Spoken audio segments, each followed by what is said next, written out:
this is your first CaribNOG meeting. Now, first of all, I'd like to thank CaribNOG for giving me the opportunity to come back to this beautiful by nature Turks and Caicos.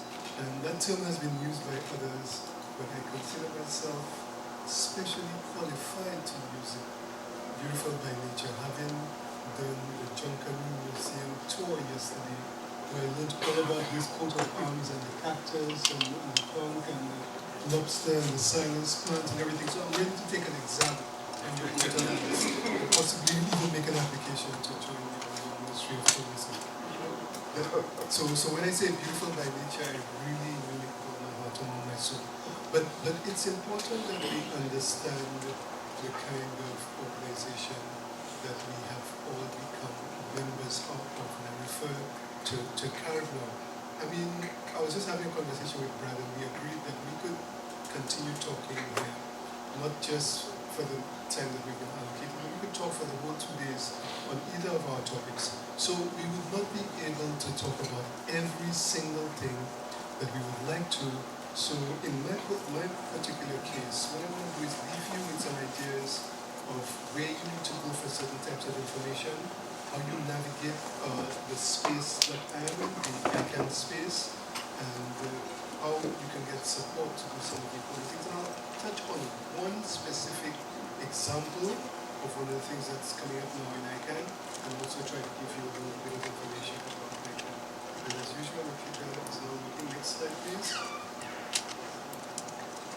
Okay, I don't feel so bad anymore because...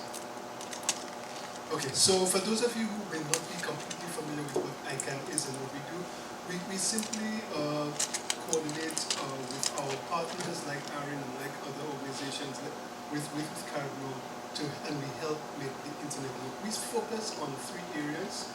First of all, the 2 N's in the name ICANN, the names and the numbers, and of course we look at protocols. So in very simple terms, every device connected to the internet must have an internet protocol address.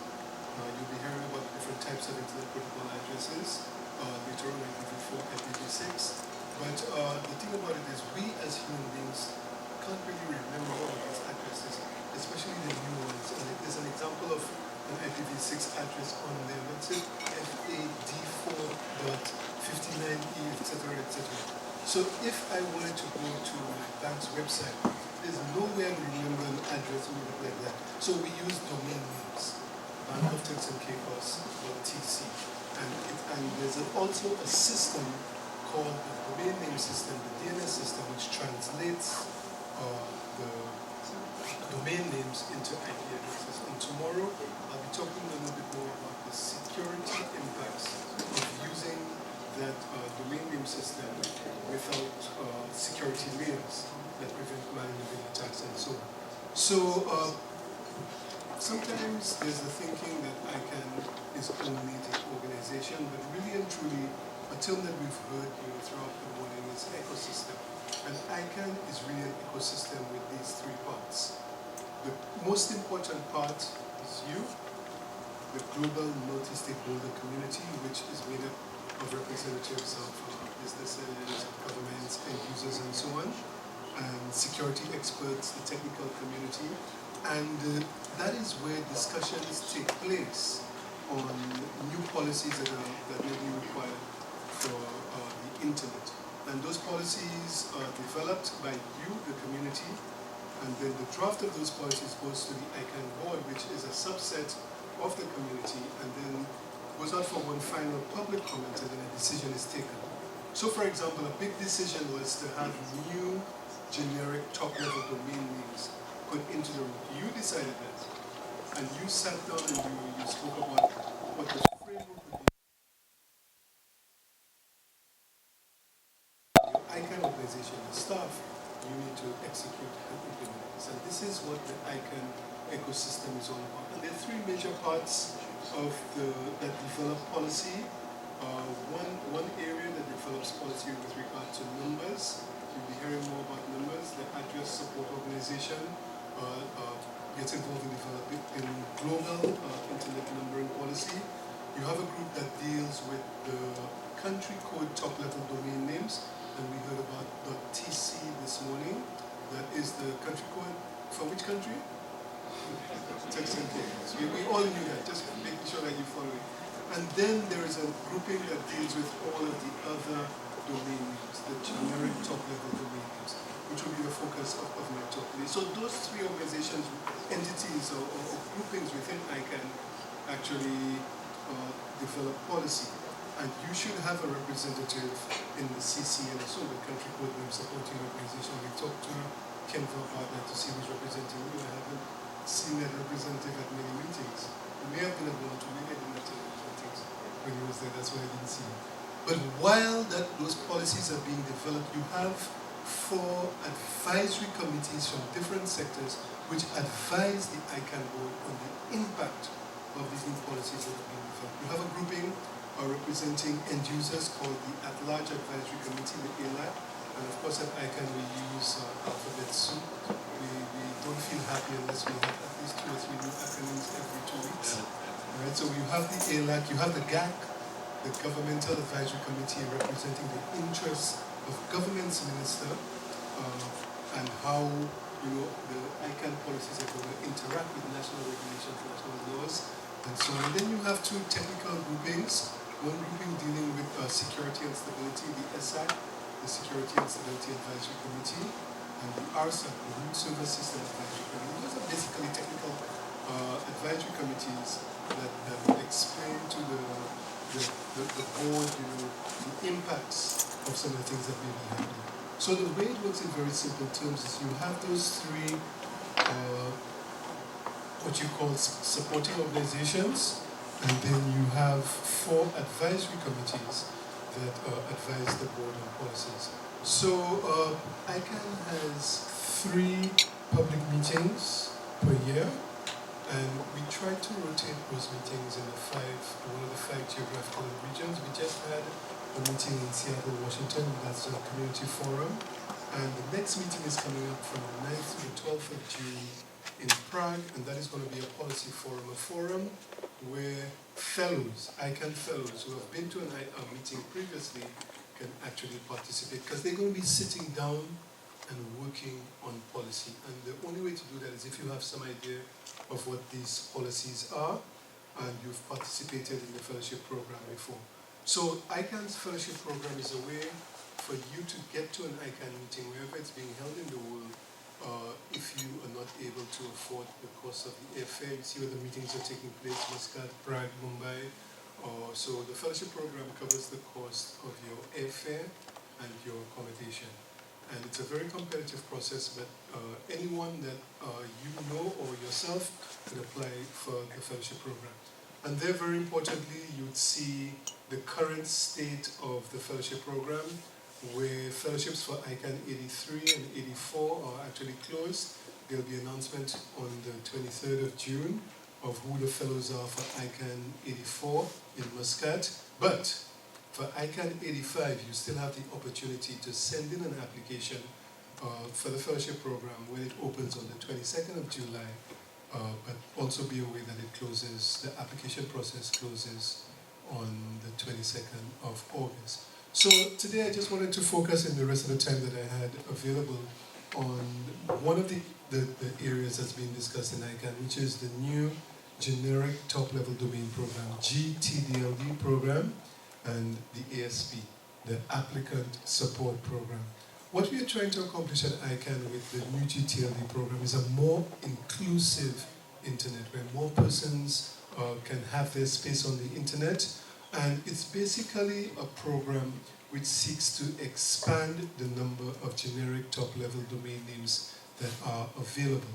So here we are quite familiar with .com, .org, .edu, and so on. Those are what we refer to as the legacy generic top-level domain names. And we also have some familiarity with the country code top-level domain names like .tc and all of the others, BB for Barbados, LC for St. Lucia, and so on. But remember I showed you that slide of the ecosystem and said that the multi-stakeholder community was the most important part?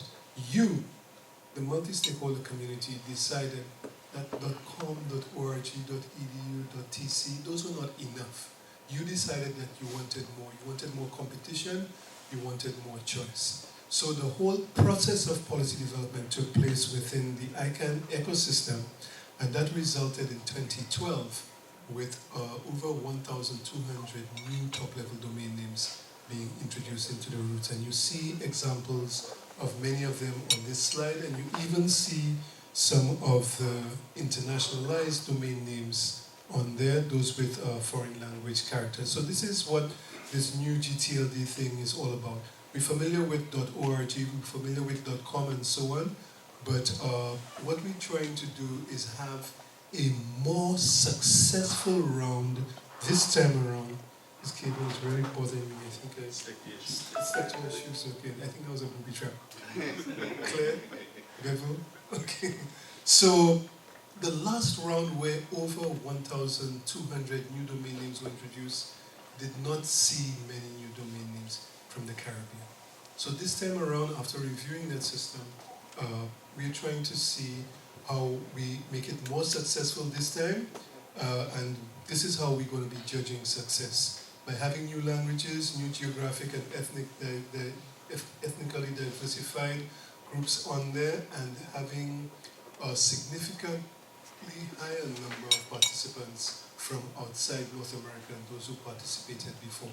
These are some of the entities that may consider having their own new generic top-level domain name. And I had a really good conversation with one of the persons in the room about how this may be something that they would be interested in. And if you think about it, if we look at businesses, you have some businesses like, I don't know, Sachiko or Massey stores, which are located in many different countries of the Caribbean.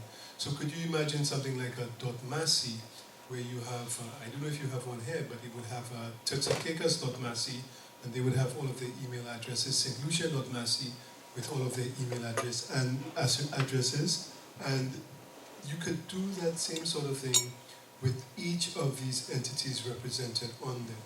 So you could build digital inclusivity by providing audiences and customers with greater choice in industries, using creative tools, even using locations. Turks and Caicos has their own country code top-level domain name, and that's fine. You can still continue to use that and expand it. But those interested in building their own brands, for example, you have new top-level domain names like .ibm, .apple, and you also have countries and online identities in different areas. So there are some of the benefits of actually having your own top-level domain name. I'm not going to go through all of these with you, in the interest of time, because the slides will be shared. But what it means to run a top-level domain name is that you become a registry operator. This is the technical part of it.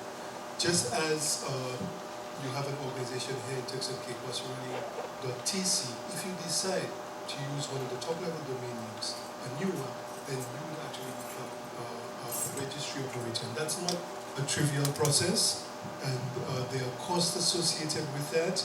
And this is not a small figure here. 208,000 is the application fee for actually applying for a new generic top-level domain name. And you will also have management and operational fees for running it, not paid to ICANN, but there are fees involved. And this is why ICANN has come up with an expanded applicant support program. How are you going to pay this fee? Can it be lower in certain situations? And the answer is yes. The applicant support fee, the applicant support program, is really for organizations that fall into these characteristics. You must have a financial need, your entity must be financially viable, and there's certain eligibility that exists for actually participating. And these are the kinds of entities that can participate and apply for applicant support. And I think the last one, micro and small businesses that are social enterprises or that operate in a developing economy, is what covers us in our region. So if you fall into any one of these categories, then you can apply for the applicant support program. And this is what you get in the applicant support program. You get discount on the application fee from 75 to 85%, which brings it down tremendously. You get bid credit when there's an auction. Sometimes two entities want to go for the same domain name. You may have two countries, for example, wanting to go for .gov, the Bahamas and Turks and Caicos. So then we let them fight it out. If they can't, we lock them up in a room. If they can't come out with a decision, then there's actually an auction, and there can be bid credit for that. And there can also be the waiver of certain fees in there. And apart from the financial support, there's also non-financial support that will be available for the program. And my watch is telling me that I'm close to the end of my 10 minutes. So I'll try to just go quickly through the rest of it. I think you get the idea. So there are several steps in applying to actually get your own new generic top-level domain name. And then there's a process going through these steps which ends up in you actually getting your top-level domain name. Now, you may not feel completely capable in the first instance of embarking on becoming a registry service provider. So there are organizations that can do that for you. You can have a back-end service provider helping you actually run your new generic top-level domain name, and there's a program where you get support and guidance on how that can be done. So what we've been trying to do to start closing off is just put this information out to persons like yourself, because you may be interested in getting your own top-level domain name, and you may also know persons who might be interested in having their top-level domain name. And we want you to understand that if you want more information on this, you can find that information in the ICANN ecosystem. I'm here to guide you and help you with that information. If you come across someone who's interested or who you feel may be able to benefit from this, you can just contact me, and I can give you all of the material that you actually need in getting ready to actually participate in the new GTLE program. We've been doing outreach across the Caribbean because we want this program to be more successful this time around, and you can actually become a new GTLE champion, and there are lots of information and materials that are actually available to you if you are interested in that. You can go to newgtldeprogram.icon.org, and flyers, presentations, and so on will be available to you. So that is as much as I would cover for you right now. Hopefully you will have had your interest piqued in getting your own new generic top-level domain name, and I'm happy to provide you any further details that may be interesting. So thank you very much, Claire. I don't think I went over by many minutes, as I tend to do. So if you have any questions, then... Thank you, Albert. I'm sure your interest, and I'm sure you have a lot of questions for him, but in the interest of time, find out where he's going to be sitting for lunch, and you can ask him all those questions then. Just want to say as well that I am part of the ICANN community, and I have had 3 fellowships, so if you want information on that, and I'm currently one of the co-chairs of the ALAC. So, yeah. So, without further ado, we bring Brad Gorman in to speak to you, who is the Senior Product Owner of Routing and Security, and he will give you an update for ARIN.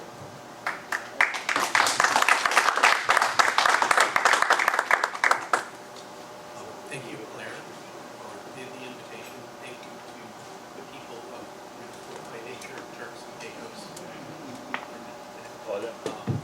I'm here to speak to you on the ARIN RAR that we're doing for our community, which is the English-speaking island nations and territories, Canada, and the United States.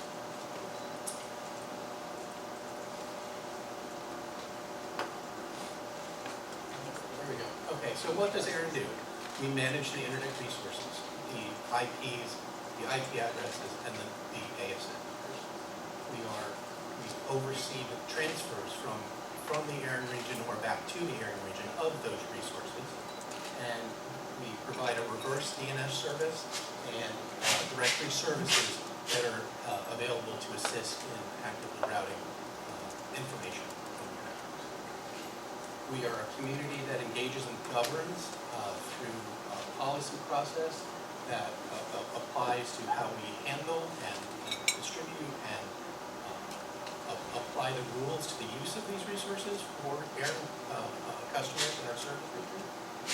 We educate and train organizations like yourselves, whether it be the operator community, the public sector community, individuals who are interested in understanding. So we provide training to people coming out to speak to the community, coming out in webinar training, things along those lines. We're here. And again, outreach to the community, that's why I'm here. I'm not the only one that will travel to regions and tell you what ARIN does and help you understand what we do. We provide secure, reliable resources. In fact, DNSSEC and Albert will speak more in depth about DNS services in his presentations. We offer automated resources that maintain the information about you and your networks and your resource usage. And we support customers through our ARIN Online web interface as well as through our registries and services teams to answer your questions. So I talked about it, the ARIN service region is the English-speaking countries and territories, North America, and North America including Canada and the United States. My peers in the LACNIC community who are coming up after me will speak to what their service region is. So what do ARIN Caribbean customers look like? There are 321 organizations that are ARIN customers, and an organization is someone who has come, registered with ARIN, signed up for a resource allocation from ARIN, and their resources are defined by being under agreement or not under agreement. Resources that are not under agreement are ones that would have been handed out prior to ARIN being incorporated in 1997. And since that point in time, things will be under agreement. Now, large blocks of those resources include IPv4 addresses, but the numbers of IPv6 resources has been steadily growing and growing at an increasing rate, which is certainly a result of IPv4 resource availability or difficulty in getting those resources. And we also have 263 AN resources, or ASN resources that are allocated and registered with community members. We talked about resources that are under agreement, and the reason why that's important is the eligibility to use all of ARIN services require resources to be under agreement. And that agreement mainly says this: you have authenticated who you are, what your use purpose is, you're part of the ARIN community. There is a fee associated with it. The fee goes into building the team, providing the services, building the features. We have two different classifications of members: service members and general members. Service members are for people who, an organization such as you, who has signed up, working with resources, using our tools. What general members are people who are interested in participating in the policy process. So a general member has made the decision, asked for the availability to vote. And that's important. You are part of the community if you want to make statements, or if you want to have steps, if you want to take steps to participate more and help policy. That's what a general. This slide's talking about IPv6 allocations, and as you can see, up and to the right, there are more and more resources that are being assigned. And again, that is an indication that, one, familiarity with IPv6 and how the networking works, but two, also IPv4 addresses drying up. Sorry. Now, in my role, and later I'll talk more about what RBKI is, but it is a routing security feature set that is important to you. Again, I'll go into further details, but it's how you can make a statement about how your resources should be perceived from the outside world. Now, in the CaribNOG community and in the number of organizations that have signed up to use or that are eligible to use services is 261. And then when you see the number of organizations that have registered to use it, the number is about 35%. It is important, and I will go into it again, why you should take routing security in mind and why it works, what it's for. But the encouraging number is that 75 of those 86, which is 75%, 80%, have started using our API.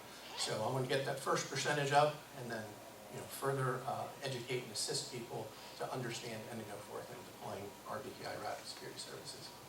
So ARIN has a community grant program. People can fill out an application and for assistance to develop tools that are technical improvements to the internet. They need to be associated with registry processes or technology improvements.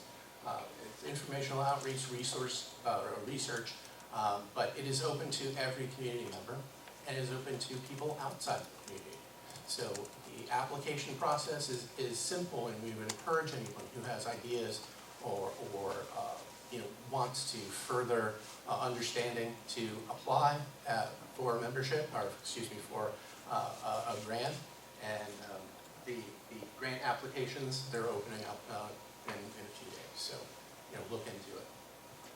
ARIN also has a fellowship program where members in the community can apply to learn more about the policy process, understand more about what ARIN does.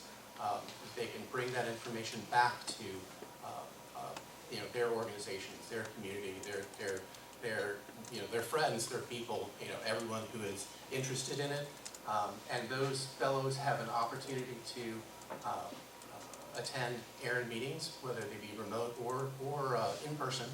And our next application for the next meeting, which is in the spring for ARIN 56, those applications are opening up later in July. Talk a little bit, real quick, ARIN meetings, but they talked about networking with your peers, understanding what an RIR does. I already said in-person and virtual participation. And our next meeting is a couple weeks is in Charlotte, North Carolina. The following meeting is going to be in Arlington, Texas. We do regularly come back to the region. Last April, we were in Barbados for the ARIN region, for the ARIN meeting, and CaribNOG participated with us during that week.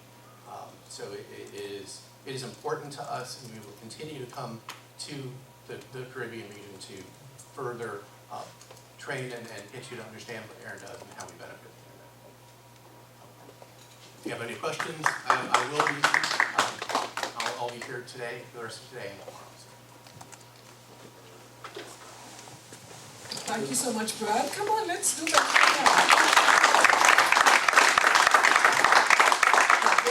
I've heard a lot of information from Brad, and one of the things about coming to a CaribNOG meeting is that you meet real people who could help you.